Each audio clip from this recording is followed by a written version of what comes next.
तर मित्रांनो आता आपण करूया चिकन रस्सा। इथे मी चिकन स्वच्छ धुवून घेतली आहे। याच्यात टाकते अर्धा ग्लास पाणी। आता टाकते थोडंसं हळद,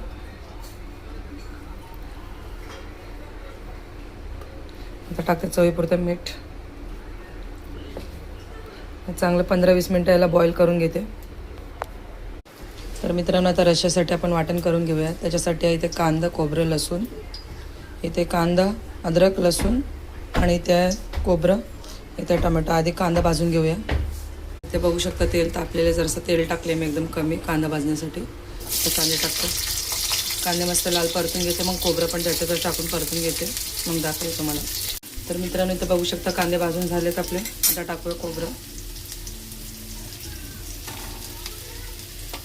चला तर आता पटापट खोबरं पण भाजून घेते, मग सगळं वाटून घेते मसाला।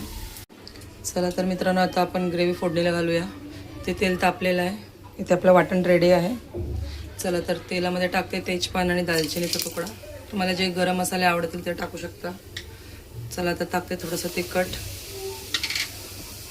आता टाकते मसाले। चला तर मसाल्याचा तेल सुटूस तर परतून घेते। तर मित्रांनो इथं बघू शकता मसाले आपले मस्त परतून झालेले आहेत, तेल सोडलं आहे मसाल्याने, आणि ते चिकन पण बॉईल झालं आहे। त्याच्यातलं अळणीचं पाणी थोडं काढून घेते मी पोरांसाठी।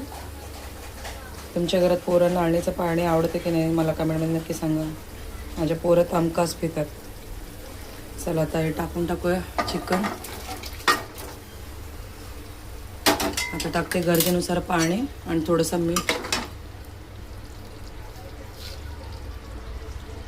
आधी मीठ टाकलेलं आपण बॉईल करताना, म्हणून जरा कमीच टाकायचं होतं। आता टाकून घेते थोडंसं चिकन मसाले।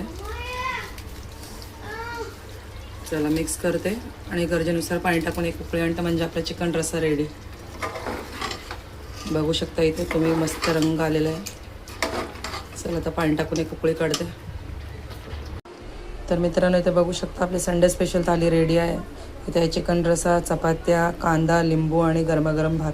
चला तर आम्ही जेवायला बसतो। तुम्हाला जर माझ्या रेसिपीज आवडत असतील तर व्हिडिओला लाईक, शेअर, सबस्क्राईब करायला विसरू नका, आणि प्लीज जास्तीत जास्त शेअर करा।